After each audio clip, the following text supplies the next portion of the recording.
E aí, beleza? Em 1968 havia uma discussão na TV sobre pandemias e a velocidade que um vírus pode alcançar uma boa parte da humanidade. Mas para o Dr. Newman, sua preocupação nem era com o vírus, já que a humanidade até pode sofrer baixas e morrer milhões, mas sempre conseguimos vencer de alguma forma. Seu real medo mesmo era com os fungos, que apesar de parecerem inofensivos aos seres humanos, ele, ao contrário do vírus, não quer matar, e sim controlar seu hospedeiro. Dando exemplo de fungos que conseguem controlar formigas, fazendo o pequeno inseto como um fantoche, que além de o devorar por dentro, não matava, prolongava sua vida para poder se multiplicar. Ok, mas uma aula básica de biologia, fungos não conseguem fazer isso em humanos, pois a temperatura humana é muito mais quente e os fungos nunca conseguiriam sobreviver. Ok, mas vamos supor se a cada ano o mundo fosse ficando mais quente e os fungos fossem obrigados a evoluir. Bom, se isso acontecer, meus amigos, é game over para o ser humano.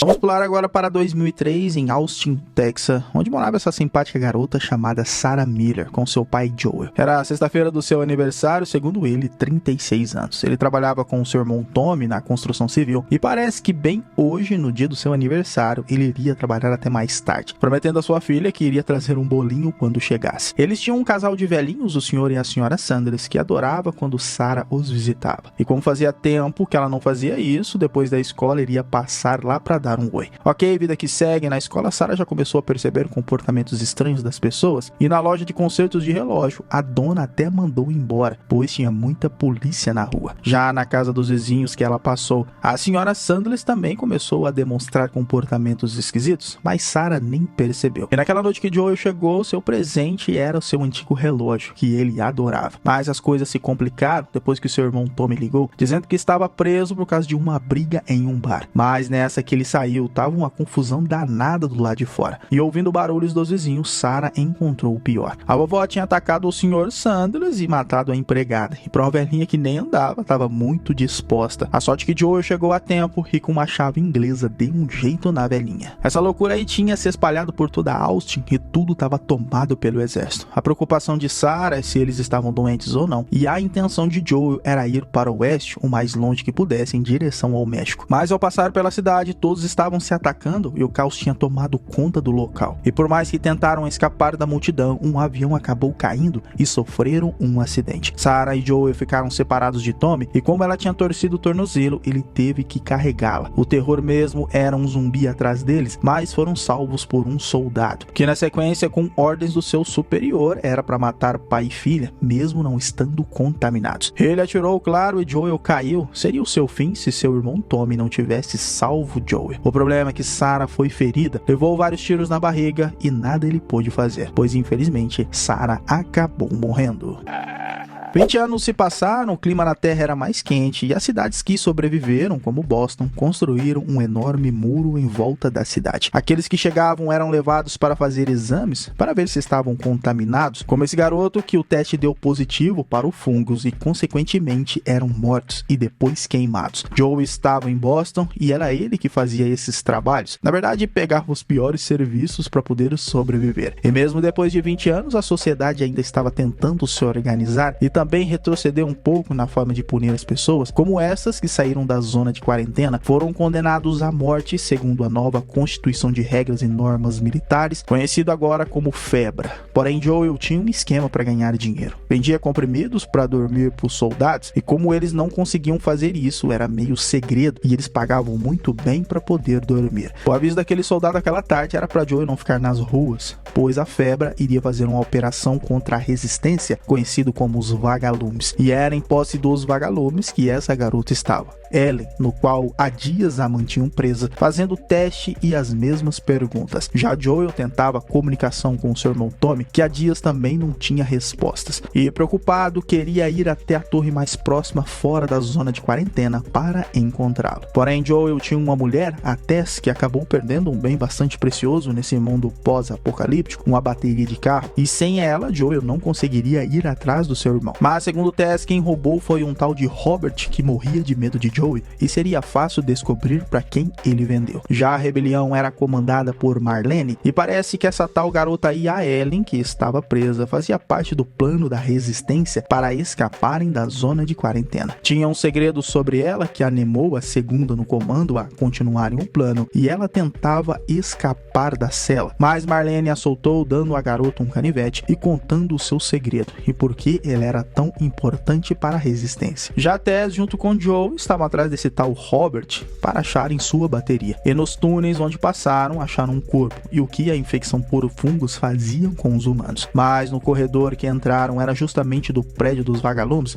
e todos por ali tinham entrado em um conflito. Quase todo mundo morreu, menos Ellie, que Joel acabou conhecendo, e Marlene, que ainda estava viva e precisava que a garota chegasse até a torre. Joel iria fazer o serviço para ela, já que ferida não tinha muito o que fazer. Mas segundo Joel, o preço não seria barato. Bom, em resumo, Joel levou ela para sua casa e passaram um tempo ali, mas Ellie estava muito ansiosa para sair além dos muros. Tess voltou e iriam seguir o plano. Passaram pelos guardas e só faltava o último posto avançado. Só que ainda existia um do exército e justamente aquele cara que Joel trocava comprimidos. Apontou sua arma para eles e iria seguir o protocolo de fazer o exame, mas quando ele foi fazer em Ellie, ela usou aquele canivete na perna dele e quando ele apontou a arma para matar a garota, Joel ficou na frente. Lembrou do drama que passou com sua filha, consequentemente partiu para cima do soldado e na base da porrada acabou com ele. Porém, o teste da garota deu positivo e já estavam achando que ela estava infectada, mas ela insistia que não, que a contaminação não durava tanto tempo assim. Então começaram a jornada de levar Ellie até a resistência nesse mundo pós-apocalíptico. Bora, culpado! Antes de seguirmos viagem, vamos voltar no tempo, lá em Jakarta, na Indonésia, em 24 de setembro de 2003. Quando um grupo de militares vão até um restaurante atrás de uma mulher, seu nome era Ibu Ratna, professora de micologia da Universidade da Indonésia. Eram quem estavam procurando para saber sobre uma amostra que separaram se era o que estavam pensando, um fungo chamado Orphiocordyceps, e a amostra foi retirada de um ser humano, no qual a professora achou ridículo, pois fungos não podem sobreviver dentro de humanos, mas para provar que estavam falando a verdade, ela foi analisar um corpo de uma mulher que foi mordida em uma fábrica de cereais na Indonésia, e além dos resquícios de fungo na mordida na perna, causada por um ser humano, em sua garganta estava um fungo vivo e prosperando, deixando a professora bastante assustada. O oficial explicou depois que ela foi mordida, ela ficou bastante violenta. O pessoal da fábrica a trancou dentro do banheiro até a polícia chegar, só que mesmo assim, ela tentou atacá-los e foi abatida. Os que ela mordeu por ordem militar e risco biológico tiveram que exterminar. O problema, na verdade, era o indivíduo que mordeu ela e eles não o encontraram. E o motivo que ela estava ali era para estudar uma cura, uma vacina, para impedir essa propagação. A resposta não foi nada animadora. Ela era uma das maiores pesquisadoras de fungos do mundo e a maior da Indonésia. E por mais que ela tivesse estudado sua vida toda para esse tipo de contaminação, não existia cura, nem vacina, nem remédio. O que resta para o ser humano é apenas chorar pelo fim que estava próximo. E pensa numa cientista doida. Queria mesmo é que os militares bombardeassem o país inteiro e talvez exterminassem fungos assim. Que loucura! Bom, já sabemos que daí pra frente foi só pra trás, né? O fungo acabou com uma raça humana e seguimos nossa jornada 20 anos depois, onde o Joel precisava levar Ellie junto com sua mulher Tess até o posto avançado da resistência. Porém, naquela manhã estavam esperando a garota acordar, pois acreditavam que ela estava infectada. Mas ela mostrou o braço de novo e que não estava pior do que o dia anterior. A pergunta era como ela foi mordida e não se transformou em um zumbi. O lance é que a tal Marlene a encontrou depois da mordida. Fizeram vários testes em Ellen e isso todos os dias, até que perceberam que ela não tinha virado um monstrengo. Joel, por sua vez, acreditava que uma hora ou outra ela iria se transformar. Porém, eles precisavam da bateria quando fossem trocá-la. E em resumo, Ellie contou o porquê para a resistência, os chamados vagalumes, ela era tão importante, pois existia uma base da resistência no oeste com médicos trabalhando na cura e acreditavam que o seu sangue era a chave para a vacina que poderia salvar o mundo. Claro que para Joel e Tess, eles não acreditavam nada disso em histórias de curas milagrosas e vacinas do além. Eles já estavam cansados de ouvir essas histórias, mas já que ela era importante, pagariam mais pela garota. Ok, bora conhecer então o mundo depois que ele acabou. E é bem do jeito que a professora disse lá em 2003. A maioria das cidades grandes foram bombardeadas para conter a infecção, só que nada disso adiantou. E nesse mundo agora tinham seus perigos e estavam decidindo seguir o caminho mais longo ou mais seguro. Ellen contou que foi mordida quando entrou em um shopping lacrado que isolaram para ninguém entrar. Ela entrou sozinha e foi mordida mordida, mostrando que era bem corajosa. Era órfã, não tinha ninguém por ela e estudava na escola da Febre.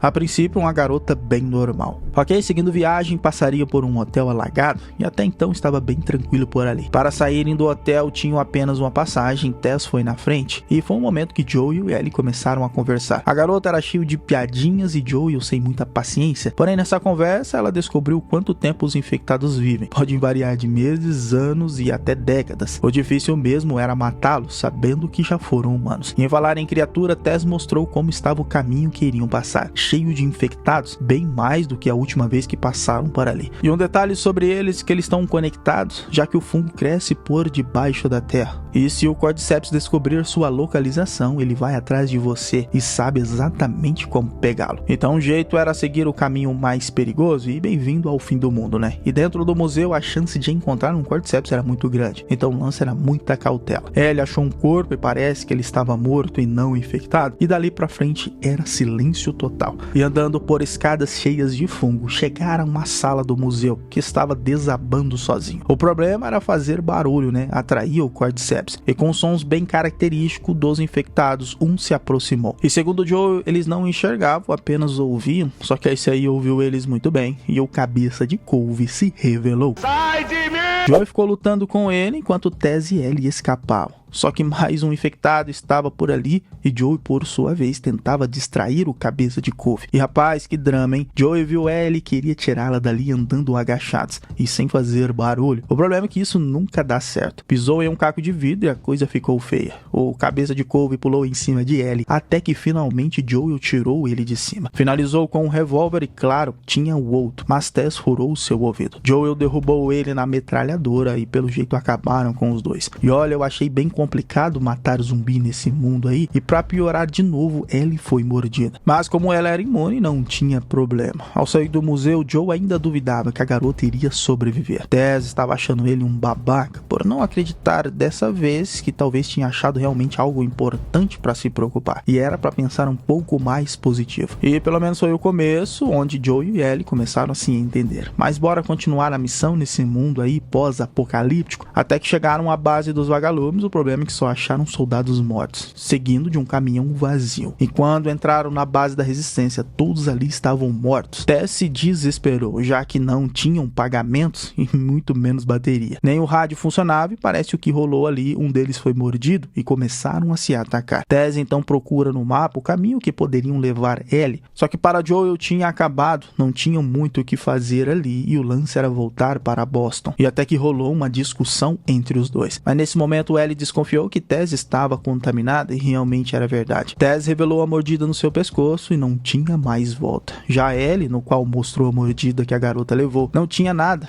apenas um arranhão. Tess queria que ele acreditasse que a esperança era real, e era para ele ouvir, pois não tinha muito tempo. Ele teria que levar Ellie para um tal de Bill e Frank, porém nesse momento o infectado levantou. Joel o matou, mas como dito antes, o Cordyceps pode se comunicar com toda a rede de fungos, e aqueles que viram mais cedo estavam a caminho. E isso era um sistema bem maneiro e louco de se pensar, e tinha 1 minuto ou menos para saírem dali. Tess então tomou a decisão de se sacrificar, jogando gasolina e granadas no chão, e o seu recado final era para ele salvar o que ainda era importante e o que ele ainda podia fazer. Então pegou Ellie e saiu da base. Pouco tempo depois, os infectados chegaram. Ela só teria que acender o pavio, por assim dizer, e pensa num isqueiro que não acendia por nada nesse mundo. Até que o Cordyceps chegou até ela, deu um beijo de fungo nojento e finalmente acendeu o isqueiro. Houve uma baita explosão, pelo menos garantiram que os dois seguiriam viagem até Bill e Frank. É doido? Joe, agora sozinhos na beira de um lago, faz uma homenagem a Tess, a 16 km de Boston. A jornada agora fica um pouco mais complicada e Joe não estava muito animado em conversar. Porém, Ellie também não queria levar a culpa nas costas por uma coisa que ela não foi obrigada a fazer. E seguiram num caminho nesse mundo pós-apocalíptico que lembra muito de séries que fizeram muito sucesso, como The Walking Dead, que bateu a nostalgia de quando a série ainda é boa. Mas Ellie tentava conversar com Joe, que percebeu que a garota fazia bastante perguntas, chegando a uma conveniência onde, segundo Joe, eles escondiam coisas em rotas caso precisassem de algo. E ela ficou animada com a máquina de fliperama do Mortal Kombat, onde sua personagem preferida era a Milena, porque ela engolia o adversário e só cuspia os ossos. Isso era para provar que a garota era meio imperativa. Foi fuçar o lugar enquanto Joe procurava o que esconder. Ellie então encontrou encontrou no fundo da conveniência um porão e vou falar, é bem corajosa essa garota. Mas se eu fosse imune a mordidas desses zumbis, eu também seria. E pra uma garota com o fim do mundo achar um pacote absorvente é até um presente. Mas nesse momento ouvi um grunhido de um infectado. Estava no meio dos escombros e não conseguia se mexer. Porém ainda causava sustos. E Ellie ficou lá cortando a cara do infectado até que não demorou muito e ela o matou. Até que se virou muito bem, mas Joey ainda não queria dar a ela uma arma. Seguiram viagem e ela viu um avião. E ela nunca tinha voado. Que meio maluco de se pensar, pois era o seu grande sonho. E mesmo que o mundo se recupere, para isso acontecer, iriam demorar décadas. Mais tarde, Ellie perguntou a Joel como tudo aconteceu e por que foi tão rápido. Bom, ele não sabia ao certo, mas o que ele ouviu é que o Cordyceps sofreu mutação e a comida acabou ficando contaminada em alimentos básicos como farinha, açúcar, massa de panqueca. As pessoas comeram na quinta e na sexta-feira de manhã. Porém, na noite do dia 26 de setembro de 2003, foi o colapso mundial e a maior pandemia já vista na história. E quando chegou na segunda-feira, já não tinha mais nada. Só que o exército também foi pior do que o fungo na época, pois seguiram um lema de que gente morta não era infectada. Imagina quanta gente não morreu sem menos ser contaminada. Isso começou a acontecer em 30 de setembro de 2003, e nessa casa onde refugiados seriam levados para a zona de quarentena, um homem com uma casa bem vigiada se escondia no seu porão, cheio de armas. E assim que o governo se mandou, ele fez uma varredura. E estava contente de ficar de boas. Bom, não tão de boas assim, porque tinha que pegar combustível, suprimentos, comida, religar a energia e conseguir um gerador a diesel. Só que estava bem preparado para viver nesse mundo depois que acabou, plantando e criando pequenos animais e até armadilhas para infectados, e foi seguindo assim por anos, até que um dia em uma das suas armadilhas disparou e um homem não infectado caiu nela. Ele só queria chegar a Boston, veio de um grupo de 10 da zona de Baltimore e só ele sobreviveu. Então, com uma escada, ele retirou o homem, fez o teste e viu que não estava infectado. Porém, seu nome era Frank e estava com fome. Foi uma dúvida e tanto se dava comida a ele ou não. E percebendo a verdade no que Frank falava, deixou ele tomar um banho. Na sequência, serviu uma refeição com direito a vinho. E imagina só nesse mundo pós-apocalíptico, onde a fome é tempero para qualquer coisa. Comer uma refeição dessas é estar no céu. Depois da refeição, ele iria embora, mas viu um antigo piano. Ficou animado em tocá-lo, só que não era profissional. Bill interrompeu, mostrando como gostava de tocar uma música que falava de solidão. Frank ficou emocionado. E assim que ele terminou, perguntou quem era a mulher para quem ele estava cantando. Só que não tinha mulher e nesse momento deram um beijo. Ele disse seu nome, que era Bill, e foi o começo de um grande romance. Ficaram juntos pelos próximos 3 anos, o lance que Frank era um cara da esquerda e Bill da direita conservador. Aí já sabe, né? Discussão por pequenas coisas. E ficar isolado para Frank era um tédio. Ele queria receber amigos, mas como assim amigos no fim do mundo? Para Bill as pessoas já tinham morrido. Mas Frank conversava com uma mulher muito legal pelo rádio e era justamente Tess. Foi daí que a amizade dele surgiu e mesmo relutante, Joey ainda tentava conversar com Bill, que era uma pessoa difícil, segundo ele, não precisava de nada e nem deles. Só que Joey pensava diferente, sabia, por exemplo, que a cerca precisava de um alarme melhor e saqueadores eram sua maior preocupação. 3 anos depois, em 2013, já tinham mudado a cerca. Frank trocava armas por frutas, como aqueles morangos, algo que não viam e não provavam há anos. E por mais que Bill era durão, agora sentia medo de perder Frank. Ok, mas o que o Joey disse sobre saqueadores aparecer uma hora ou outra na calada da noite aconteceu. Um grupo de ladrões se aproximaram das cercas e as armadilhas até estavam funcionando bem. Só que Bill queria enfrentá-los sendo baleado e já achando que iria morrer. Mas Frank cuidou dele muito bem. Só que 10 anos depois, quem precisava de cuidados era Frank. Doente e cadeirante, não tinha mais tantas forças assim. Dependia de remédios e Bill cuidava dele como se fosse uma criança. Era câncer e no dia seguinte sabia que era o seu último dia. E queria que esse dia fosse bom e o melhor que ele já teve, do jeito que ele queria. E olha, tem muita série por aí que tenta lacrar com esse lance de casal e tem muito que aprender. Pois aqui nada ficou forçado, pelo contrário. Bill e Frank realmente mostraram sentimentos verdadeiros um pelo outro. Tanto que até se casaram. E a última refeição de Frank foi a primeira que ele teve naquela casa. E olha, isso tem que respeitar. Mas claro que a parte mais difícil era que Frank pediu para Bill amassar todos os remédios para colocar no seu vinho, para que ele morresse dormindo. Ele não pensou 2 vezes, virou a taça para dentro. O problema era que tinha colocado comprimidos suficientes na garrafa para derrubar um cavalo. Então Bill tomou também, tinha feito sua escolha de morrer ao lado de Frank, indo juntos para a cama para morrerem dormindo. Esse Bill aí era o que o Joey precisava falar e ele até sabia a senha do sistema de segurança, mas a casa estava com sinais de abandono e aquele jantar aconteceu algumas semanas. Ellie achou uma carta e era para alguém, ou provavelmente Joe, deixando uma chave, e a carta dizia que se ele entrou, porque provavelmente sabia das armadilhas. Não precisavam entrar no quarto, pois o cheiro não seria agradável. A chave era do bunker e a senha era a mesma do porão, só que ao contrário. Bill nunca gostou dele, mas mesmo assim eram como se fossem amigos e respeitava Joe. Bill deixou uma caminhonete e itens na geladeira que daria para montar uma bateria, que serviria para Joe ir atrás do seu irmão no Wyoming. E como ele foi um vagalume, talvez saberia onde encontrar o tal laboratório. A carta tinha a senha do covil de Bill, que fez um sistema muito inteligente de segurança com diversas armas, só que mesmo assim Joe não queria deixar ele pegar nenhuma. Bom, pelo menos tinha água quente que daria para ela tomar um banho, e Joe também precisava, e foi mexendo nas coisas por ali que ele achou um revólver, e claro, já escondeu na sua mochila. E agora partiriam de carro, e ele nunca tinha andado em um carro na sua vida, e para ela parecia uma espaçonave, mas era apenas uma S10 a diesel que dava pro gasto. Mas antes, cinto de segurança, que até colocar o cinto para ela era maneiro. E bom, iriam de carro ao som de Linda Ronstadt, seguindo sua jornada até o Wyoming. Legal e bonito. Seguindo o caminho, Ellie se divertia com a pistola em frente a um espelho, em uma conveniência abandonada. Enquanto isso, Joel pegava a gasolina nos carros. Segundo ele, tinha que fazer isso periodicamente, pois a gasolina se transformava em água se ficasse muito tempo parado. Então, para se divertir, Ellie conseguiu um livro de trocadilhos, só para encher o saco de Joel. Para ela, apesar do mundo ter acabado, tudo era novo. Até mesmo uma fita dos anos 50 e uma revista adulta, que depois de ver o porquê os homens fazem tanto mistério, jogou pela janela. A viagem foi longa, Ellie viu como o ser humano acabou brigando com o inimigo errado, e aqui pra mim é uma das partes mais maneiras da série, esse cenário pós-apocalíptico. Ok, era tarde e decidiram entrar em uma floresta para passarem a noite. O objetivo de Joe era dormir aquela noite e dirigir o dia todo para chegar no Wyoming de manhã. Só que nada de fogueiras, e nem era por causa dos contaminados, e sim dos humanos sobreviventes, porque os que sobraram por aí queriam muito mais que só roubar. A noite foi preocupante para Joel, mas ele sempre estava vigiando, e naquela madrugada Joel mal conseguiu dormir. Porém, de manhã ele descobriu o que era um café, e isso era vendido nos Starbucks da vida. Lá em Wyoming, Joel tinha a esperança de encontrar o seu irmão Tommy, que foi visto por último em uma cidade chamada Cold. Então, enquanto iam em direção ao estado, Joel contou que foi com seu irmão para Boston no começo da crise. Ele foi justamente para proteger ele. Foi lá que conheceu a Tess, e Tommy conheceu Marlene, que convenceu a ele a entrar pelos vagalumes. E saiu de Boston com esse grupo louco para tentar salvar o mundo, mas parece que agora ele estava fora dos vagalumes e Joel queria encontrá-lo. Algumas horas depois, Joel chegou à ponte que dava acesso ao estado, mas estava bloqueada. Estavam em Kansas City e até podiam dar a volta para desviar o túnel, mas Joel resolveu passar por dentro de Kansas City. Não demorou muito para ficarem perdidos, já que os mapas não correspondiam. E aí os problemas também começaram, pois nessa cidade não era da febre, e quando um cara apareceu, Joel sabia que era um pirata a fim de saquear qualquer um que aparecesse na cidade. Joel tentou acelerar, mas uma corrente de espinhos perfurou os pneus da caminhonete, e eles acabaram dentro de uma lavanderia. Porém, os caras estavam atirando e Joel pediu para ele se esconder. Foi isso que ela fez e Joel conseguiu acertar um deles. O outro ele matou assim que entrou na lavanderia. Porém, ainda tinha mais um que travou uma luta contra ele,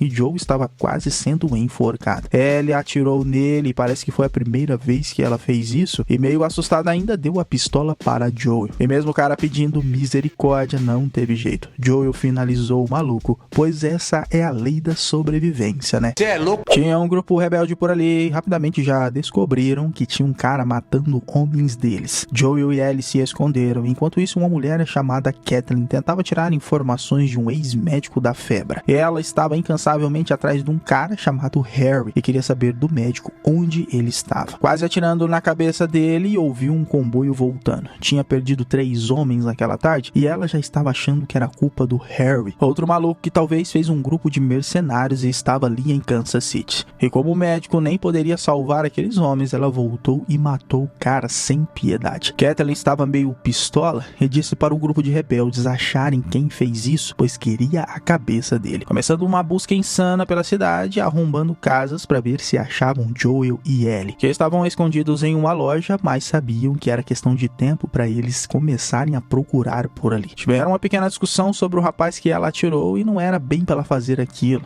pois matar pessoas não é uma coisa tão fácil como parece. Joel deu a ela uma pistola, ensinou como segurar e para ela guardar na mochila, para não dar um tiro na bunda. O objetivo deles era ir para um prédio mais alto da cidade. Enquanto isso, Kathleen achou vestígios do tal Harry e parece que estava com seu irmão, e que também tinha o maior perigo, o fungo, que tinha chegado naquela cidade. Então ela precisava tomar uma decisão de contar para a cidade inteira ou não, e Joel e Ellie chegaram ao tal prédio, mas iriam subir até um andar que Joel conseguisse aguentar. Subiram 33 andares e se ajeitaram por ali, e passaram a noite com direito a uma piada ruim de Ellie, que finalmente tirou um sorriso de Joel, porém estava na cara que seriam surpreendidos mais tarde, né? E foi justamente isso que aconteceu. Joel acordou de madrugada sendo chamado por Ellie na mira da arma do irmão de Harry. E aí, vai encarar? Kansas City pertencia à Febra, mas um grupo se rebelou e tomaram toda a cidade. Harry e seu irmão faziam parte dos apoiadores da Febra, pessoas protegidas pelo exército para entregar os rebeldes. Então ele e seu irmão, sabendo do seu destino, decidiu se esconder na cidade. E Kathleen, por sua vez, líder dessa resistência, estavam incansavelmente atrás de Harry. O motivo ainda não sabemos ao certo, mas ela era muito cruel com aqueles que sobraram. Harry conseguiu um esconderijo com um médico que vimos mais cedo ser executado por Kathleen. Tinham alguns suplementos para se manterem aproximadamente uns 11 dias. E o seu irmão, a deficiente auditivo, se chamava Sam. E Harry encorajou a pintar o local para fazer desenhos para tirar um pouco do foco do menino do que estava acontecendo. Porém, 10 dias se passaram, apenas uma lata de comida, e o médico não retornou. Harry então disse ao seu irmão que precisava sair daquele lugar e ainda tentou encorajar o garoto que tudo daria certo. E foi quando, na saída do prédio, que ouviu um carro derrapando e batendo dentro de uma lavanderia. Era Joel quando matou aqueles caras que atiraram nele. Então, nesse momento, mudaram de planos. Iriam seguir os dois e foram até aquele prédio onde Joel e Ellie ficaram no 33º andar. E foi assim que acordaram Joel e Ellie dizendo que estavam bem. Só não era para ele tentar nada de maluco, contando que era o cara mais procurado de Kansas City. Se bem que agora talvez tinha perdido o posto para Joel. Então o lance era conversar e aquela noite se alimentaram e Ellie conheceu Sam. E Joel queria saber o que o tal Harry queria. Bom, de manhã ele explicou sobre Kansas City, que na verdade o lugar era para ser organizado, mas se tornou um caos, as pessoas se rebelaram e tomaram a cidade. Ele não era nem de um grupo nem de outro, na verdade ele era um apoiador da Febra, e nesse mundo pós-apocalíptico é considerado uma das piores pessoas que existe, pois literalmente é um traidor, porque além de ser da resistência era um informante. Mas só era através dele que Joel e Ellie conseguiriam sair daquele lugar, e como viu que Joel sabia usar muito bem uma arma, era justamente essa habilidade que ele precisava para sair daquele lugar. O plano era o seguinte: eles iriam pelos túneis da cidade, que até parece ser simples, mas a Febra fez um bom trabalho naquele lugar, pois prendeu todos os infectados embaixo da terra, e por parecer perigoso demais, Kathleen não sabia disso. Mas como dito antes, Harry era um informante, e sabia através de um soldado que há 3 anos atrás eles limparam boa parte dos túneis. Então, se Joel e Ellie já enfrentaram essas criaturas antes, seria moleza passar por lá. Era um plano bastante arriscado, mas era o único plano que tinham. O que eu faço? Ok, usaram um shopping para chegar nos túneis, mas chegaram no local onde no começo da infestação, pessoas se isolavam sozinhas no subterrâneo em túneis para sobreviver enquanto o exército limpava a cidade. E aquele local foi feito para cuidarem de crianças, parecendo ser seguro. E Harry queria passar pelo menos uma noite ali, e também contou o porquê era o cara mais procurado em Kansas City. Ele disse que tinha um cara importante que ele seguia e queria ser até igual, mas o irmão dele ficou doente e precisava de um remédio que funcionava. Era leucemia que ele tinha. Porém, ele teria que dar algo importante para a Febra, e ele deu justamente o cara, o irmão de Kathleen, e era líder da resistência. É por isso que era o cara mais odiado, tanto pela resistência quanto pela Febra, pois Kathleen tomou a cidade e matou todo mundo do sistema. Ok, mas chega de conversa, é hora de seguir o plano, e olha só, o plano dos dois deu certo. Saíram no final da cidade e Joel queria seguir o plano de ir encontrar o seu irmão em Wyoming. Mas aquele clima seguro não demorou muito, pois descobriram que tinha um atirador observando de uma casa. Joel então daria a volta e entrou na casa para surpreender o atirador. Era um senhor que fazia parte da resistência e estava esperando matar qualquer um que passasse naquele local. O velhote então reagiu e Joel o matou. Mas como era um cara da resistência, o comboio de Kathleen estava a caminho e a tensão aumentou, pois o veículo rompe neve e iria passar por cima sem piedade, e tiveram que correr. Joel conseguiu acertar o motorista do quarto onde estava, que acabou entrando dentro de uma casa, e como conseguiu pegar fogo, houve uma grande explosão. E agora sim, estavam lascados. Kathleen achou tanto o Harry quanto o cara que matou seus homens. Sendo assim, ela não deixaria ninguém vivo. Então Harry disse para Ellie se preparar para correr, que ele iria se entregar. E Harry fez isso, iria morrer com certeza, mas não podemos esquecer onde estamos, né? Em um mundo pós-apocalíptico cheio de infectados, e o caminhão do acidente afundou no chão, e eles apareceram, sedentos de sangue em número grande, agora devorando sem piedade quem estivesse no local. O único plano que tinham era correr. Joel deu suporte para Ellie e ela, na oportunidade que teve, se escondeu dentro de um carro. Só que tanto tempo evoluindo, iria aparecer um Nemesis uma hora ou outra, né? E vemos nesse episódio um infectado gigantesco. Saiu da Terra completamente imune a tiros, e a única coisa a fazer era correr, pois ele arrancou a cabeça do imediato de Catherine sem piedade na sua frente. Ellie teve que sair daquele carro, já que uma infectada entrou pela janela, e nessa correria ela salvou Harry e seu irmão, e com a ajuda de Joel, fugiram em sentido à floresta, e Catherine teve o fim esperado, né? Sendo devorado por uma infectada. E vendo o que virou aquele lugar, realmente foi um massacre do Cordyceps. Joel e os outros acharam um quarto para passarem a noite. No entanto, o problema foi mais tarde. Assim que eles iriam dormir, Sam mostrou para Ellie que tinha sido mordido naquela confusão. Mas Ellie tentou explicar ao menino que o sangue dela era remédio, mostrando para o garoto as mordidas e ela não se infectava. Cortou sua mão e passou o sangue dela na ferida para ver se dava certo. Ficaria a noite toda acordado, ou pelo menos tentou, né, para ver se Sam melhorou. Só que não deu muito certo, né? De manhã o pequeno Sam estava infectado e atacou Ellie. Mas ali na sala, Harry não deixou Joel agir. Na verdade, na confusão, atirou em seu irmão. Mas ficou tão incrédulo pelo que fez e sem reação. A única coisa que Harry fez foi desistir. Realmente é um mundo que não é para qualquer um, e Joel enterrou os dois.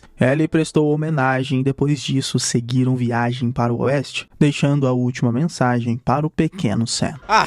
3 meses depois, o inverno caiu sobre a América do Norte. Joe e Ellie tiravam informações com um casal de idosos em uma cabana, pois Joe estava meio perdido, porém estavam bem longe de onde imaginavam. E esse casal não fazia ideia de quem era esse tal de Tommy, e nem que existia um grupo que se chamava Vagalumes. E se fossem realmente para o oeste, não eram para atravessar um rio, pois do outro lado só encontrariam a morte. Ok, Joe não parecia estar muito bem, mas segundo ele, era por causa do frio. Mas acamparam aquela noite. Pela manhã, Ellie fez sua primeira vigia sozinha, pois ele acabou dormindo demais, e segundo Joey, quando isso acontecesse, era para ele o acordar. Mas estava na hora de atravessar a ponte do tal Rio da Morte, mas por enquanto estava bem tranquilo. Só que depois de passarem por uma hidroelétrica, foram cercados por um grupo armado a cavalo. E a primeira tensão foi ter que passar por um teste para saber se estavam infectados ou não, onde um animalzinho maravilhoso farejava infectados, e por sorte Joel e Ellie passaram numa boa. Mas ainda queriam saber o que eles estavam fazendo por ali, e assim que ele disse o seu nome, rapidamente levaram eles para sua base, um lugar cercado e protegido, e lá finalmente encontrou quem estava procurando, seu irmão Tommy, que trabalhava naquela base. Fizeram uma boa refeição, já que estavam precisando muito, mas Joe ainda estava com o pé atrás com aquela mulher, a Maria, que levou eles até aquele lugar. E se Joe não fosse irmão de Tommy, talvez estariam mortos, mas ela o convidou a dar uma volta. Eles não eram vagalumes e nem a febre. Chegaram naquele lugar há uns 7 anos atrás,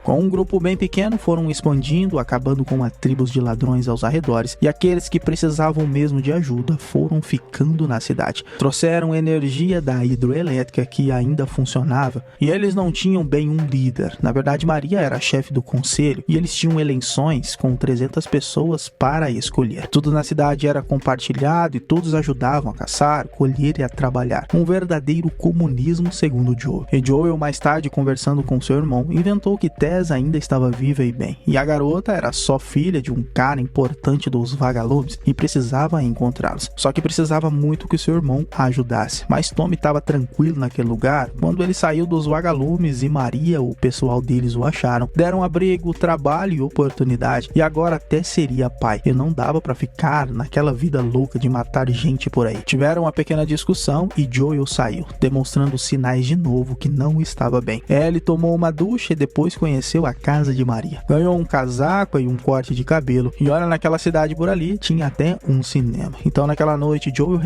contou toda a verdade para o seu irmão, sobre Ellie, tudo que ele passou para chegar até ali, e que também estava ficando velho e fraco. Ele sabia que ele era mais novo e iria conseguir chegar até os Vagalumes, pedindo para Tommy para fazer isso por ele, e até aceitou a princípio. O problema foi falar isso para Ellie, que confiava nele, ficando muito chateada que Joel iria iria abandoná-la. Joel tinha uma ligação muito forte com sua filha e talvez foi isso que fez ele mudar de ideia. E no estábulo, na manhã seguinte, ele apareceu para dar a oportunidade para Ellie escolher com quem ela iria. Claro que ela escolheu Joel. E Tommy explicou que talvez conseguiriam achar os vagalumes na faculdade do Colorado. Então seguiu a jornada, que eram de 5 dias até o Colorado, e até que chegaram à tal Universidade dos Carneiros Selvagens, encontrando alguns macacos, mas sem sinal de vagalume. E assim que entraram, parece que todo mundo tinha se mandado daquele lugar. A única coisa que encontraram de verdade foram macacos nos laboratórios. E o mapa apontava que todos os vagalumes foram para o mesmo lugar, Salt Lake City. Mas nem só de aventura vive essa série, né? E alguns caras apareceram, saqueadores provavelmente, e Joel queria sair pelos fundos da faculdade. Mas assim que chegou ao seu cavalo, um cara atacou. E depois que Joel lutou com ele, acabou ferido na barriga. No entanto, mesmo fugindo e escapando dos homens, próximo a uma linha de trem, Joel acabou caindo do cavalo e desmaiando por ter perdido muito sangue. E isso deixou Ellie bastante desesperada. Meu Deus do céu! Eles foram parar em uma casa em algum lugar próximo. Joel queria desistir e pediu para Ellie voltar para Tommy. Porém, Ellie apenas o cobriu e subiu na casa, cortando para uma cena quando ela ainda estava com a febre e arrumou uma briga com uma garota na escola de oficiais, indo para a detenção, e o Capitão Kwong deu a Ellie duas opções: continuar um peão e se tornar um peão, tendo uma vida de merda recebendo ordens de líderes, ou ser mais esperto do que parece, segurar a onda, engolir o orgulho e se tornar um oficial, pois eles viam nela um potencial. Ok, voltou para o seu quarto e aquela noite recebeu a visita de Riley, que tinha dado um susto nela e quase levou uma facada. No entanto, era sua melhor amiga, que tinha desaparecido por semanas e, segundo ela, tinha agora entrado para os vagalumes, no lance de querer libertar algumas pessoas da zona de quarentena, e ainda iria levar Ellie para ter a melhor noite de sua vida. Ok, saíram de seus quartos e invadiram um prédio. Subiram alguns andares onde acharam um cara morto, onde misturou muito remédio com uísque. Bom, e acabou daquele jeito. Porém, o prédio estava meio podre e o corpo desabou. Só que no terraço não iriam desperdiçar cachaça, né? Riley mostrou a ela sua arma e depois contou a motivação para entrar para os vagalumes. Que um dia ela escapou e encontrou uma mulher e disse para ela que ela era da febre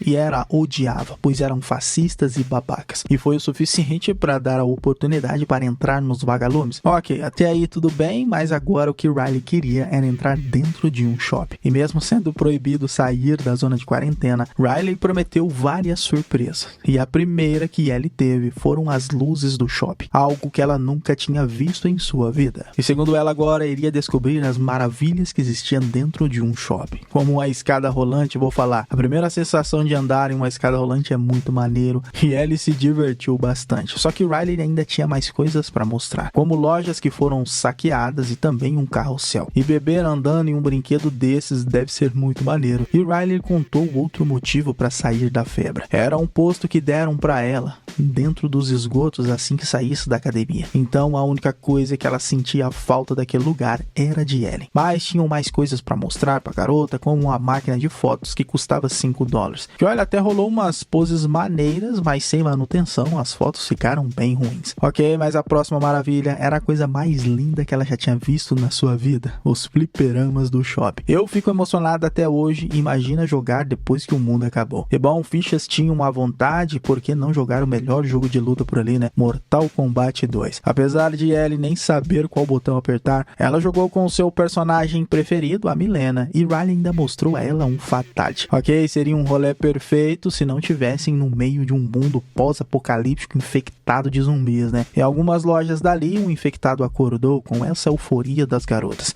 E olha, se dependesse de Ellie, até rolava um clima por ali, mas Riley ainda tinha mais um presente para dar para ela, levando Ellie até onde ela dormia às vezes, na praça de alimentação, e daria a ela o volume 2 do livro de trocadilhos, que apesar dela ter gostado, descobriu que Riley ficou de guarda para os rebeldes naquele shopping, guardar bombas para atacar justamente a febre. E nada daquela surpresa era para sua amiga. Ela então ficou bastante irritada e estava indo embora. Mas Riley contou que estava indo embora e era sua última noite em Boston, pois estavam transferindo ela para Atlanta. Que apesar da briga e do clima estranho, Ellie até tentou ir, mas voltou. E a sua amiga preparou mais uma surpresa na loja de Halloween do shopping. E bom, para resumir, ali elas se entenderam e sempre seriam amigas, segundo Ellie, independente de onde ela estaria. E como último rolê, ela queria dançar dançar com Ellie de máscaras em cima do balcão. E foi ali também que rolou o primeiro beijo de Ellie, pedindo para Riley ficar com ela. Que apesar da alegria das duas, aquele infectado que levantou apareceu. Riley atirou nele e começaram a correr. O problema é que era mais rápido, derrubou Riley e foi para cima de Ellie. E nessa luta aí, Ellie tentou esfaquear o infectado e acabou caindo juntos. Mas Riley levantou,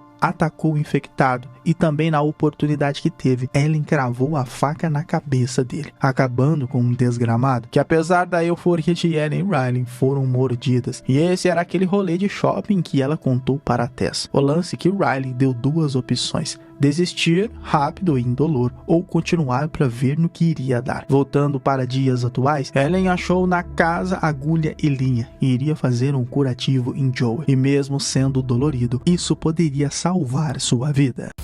Agora vamos para uma pregação de uma passagem do Apocalipse. E uma garota chorava, querendo saber o quanto iria enterrar o seu pai. Mas com a neve muito grossa, só iriam cavar na primavera. Esse grupo de pessoas estavam famintas e tinha pouca carne. E assim o líder, conversando com um dos seus caçadores, disse que tinha um cervo na floresta e poderiam caçá-lo. Foi o mesmo cervo que Ellie, depois de verificar o ferimento de Joel, saiu para caçar. Encontrando assim, e como Joel explicou, ela o acertou. O cervo, porém, não morreu, tendo que seguir o rastro do animal, mas aqueles dois caras já estavam querendo levá-lo, que tinha acabado de morrer. Mas Ellie apareceu e pediu para eles abaixarem as armas, dar meia volta e irem embora. Mas o líder ali se apresentou, se chamava David, e seu amigo James disse que era um grupo grande com mulheres e crianças com fome e queriam trocar metade daquele cervo. Ellie precisava de remédios para infecção, então trocaria parte do cervo por pelicinina. E não era um troque. O tal James foi até a cidade e, como eram 6 quilômetros, iriam demorar um pouco. Ellie então fez uma fogueira, sempre com cautela de estranhos, e esse tal David aí explicou que era pastor e líder do seu grupo. Tinha um lugar para mais se ela quisesse, e segundo ele foi professor, e agora era pastor, porque começou a acreditar em Deus depois que o mundo acabou. E para ele não tinha esse lance de sorte, para ele tudo acontecia porque tinha um motivo. Então Ellie pediu para provar e contou que 4 homens saíram para caçar e procurar suprimentos, mas apenas 3 voltaram, pois um foi morto por um cara que estava viajando com uma garotinha e sabia que essa tal garotinha era ela. O tal James voltou, apareceu com um remédio e até podia atirar nela, mas deu o remédio para Ellie, que fugiu logo na sequência e foi cuidar de Joel, aplicando a injeção bem no meio da infecção e torcendo para dar certo. Já na comunidade de Dave, eles comiam carne e agora não teriam mais, e os boatos, segundo o líder, era verdade, que acharam a garota e o cara que matou um deles. E de manhã eles seguiriam os rastros e levariam o tal homem à justiça. Mas David demonstrou como era autoridade por ali, batendo em uma garota que queria ver o tal Joel morto, dizendo que ele era o seu pai e exigia respeito, fazendo a oração para jantarem e mostrando quem era o vilão nessa história. Então na manhã seguinte, ele continuou aplicando o remédio e percebeu mais tarde, fora da casa, que aqueles homens estavam a caminho e, segundo o líder, iriam matar um homem e levar a garota. O jeito foi tentar acordar Joe e ela deu uma faca para ele e disse que se alguém entrasse era para ele matar. Ela tentou sair de cavalo e atirar no bando, mas James matou o cavalo e derrubou ele. E segundo o líder, não era para eles matarem a garota. E se eles queriam vingança, era só procurar nas casas. Um deles entrou na casa onde Joe estava e, percebendo que a porta do porão foi bloqueada, era justamente onde Joe estava. E mesmo fraco, ainda conseguiu cravar a faca no pescoço dele e o matou. Ellie, por sua vez, estava presa, pois David acreditava que ela era muito perigosa. E se ela não confiasse nele, ela ficaria sozinha por muito tempo naquele lugar. Enquanto isso, Joe, mesmo fraco, ainda pegou 2 dos caras que estavam atrás dele. Ele não estava muito para brincadeira. Judiou de um cara machucando seu joelho até ele dizer onde estava a garota. E apontando no mapa a localização da cidade, Joel na sequência ativou seu modo sanguinário, que além de matar um, não teve dó do outro, que não queria passar informações. Porém, nesse mundo ninguém é inocente, né? David, por exemplo, escondia um segredo. Dava para o seu rebanho de pessoas carne humana, e Ellie ficou assustada. E depois, achando que seria devorada e ficando em pedacinhos para esse maluco, mas esse cara tava numa loucura já escalada. Primeiro, sua desculpa foi que estavam famintos, e foi a única solução que achou para salvá-los. Depois, estava fazendo igual ao Cordyceps, sobrevivendo, alimentando o seu rebanho e, se precisava, até matava seus inimigos para servir como alimento, se fosse necessário. Ok, era um pastor com o papo de tentar convencer Ellie que ele deixaria Joel sobreviver se ela aceitasse fazer parte disso, e juntos conquistariam o mundo, pois percebeu que a garota tinha algo especial. Mas ela também foi aceitando, ouvindo as palavras dele, para poder pegar a mão dele e quebrar um dedo na grade, na tentativa de pegar a chave. Mas nessa aí, ele acabou levando a pior. E pelo que parece, agora sim, serviria ela no próximo cardápio deles. Então restava para Joel salvá-la, que chegou pelos fundos nesse hotel, percebendo que pegaram as coisas de Ellie e usariam seu cavalo para se alimentar. E claro, pessoas que já foram fatiadas pro ensopado da noite. Ellie também seria fatiada por David e Jones, mas quando colocaram ela na mesa, ela disse que estava infectada. E como ela deu uma mordida em David, também estaria. Claro que isso a assustou e deixou David na dúvida, porém foi a oportunidade que ela teve para cravar o cutelo na garganta de James e escapar da sala. A sala onde saiu estava completamente fechada. Ela então pegou um pedaço de lenha que achou no fogareiro, e assim que David apareceu, ela jogou a lenha que acertou a cortina, começando um incêndio no local, que não demorou muito para o incêndio se alastrar. Mas Ellie não estava a fim de morrer, achou uma faca e atacou David, que derrubou ela. E eu sei lá o que ele iria fazer com ela, mas Ellie alcançou o cutelo, e o poder do ódio foi grande para matar o pastor na sequência, no puro veneno. Saiu muito assustada daquele lugar, mas Joel a encontrou, acalmou a garota e agora sim podiam seguir viagem novamente. Caracas.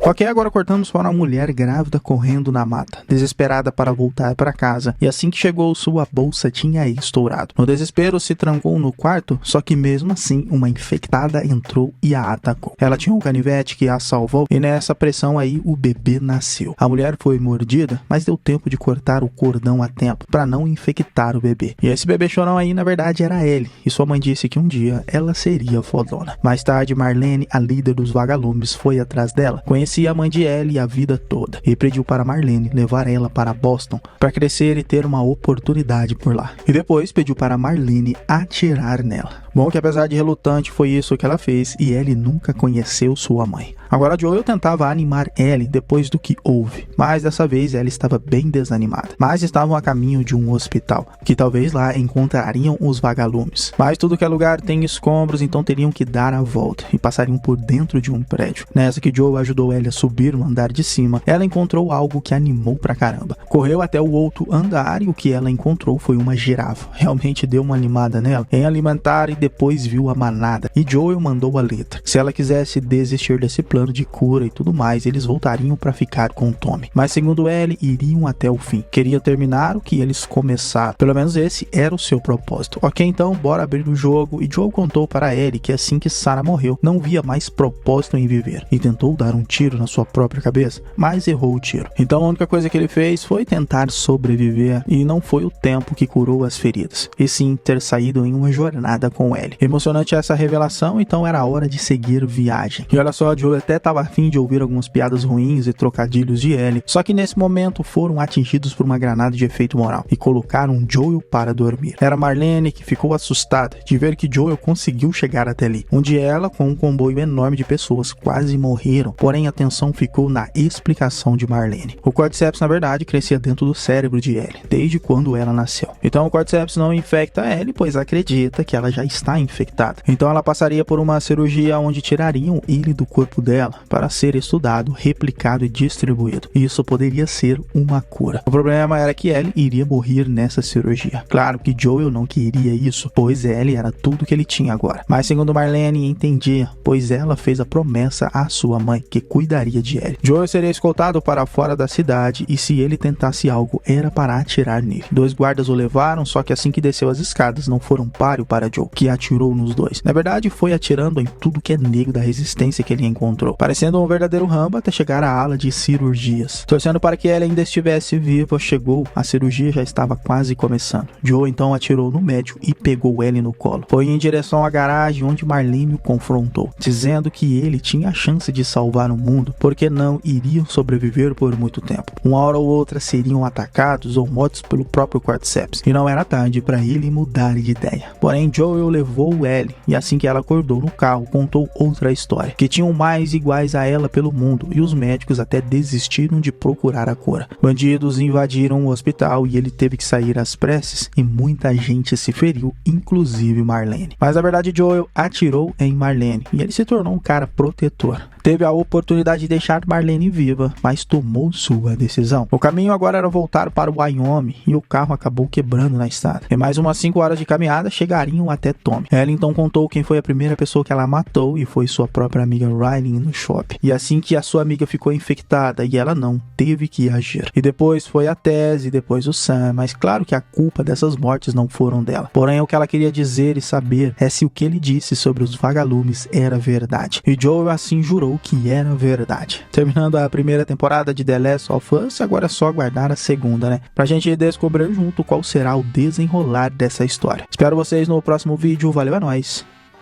Fui!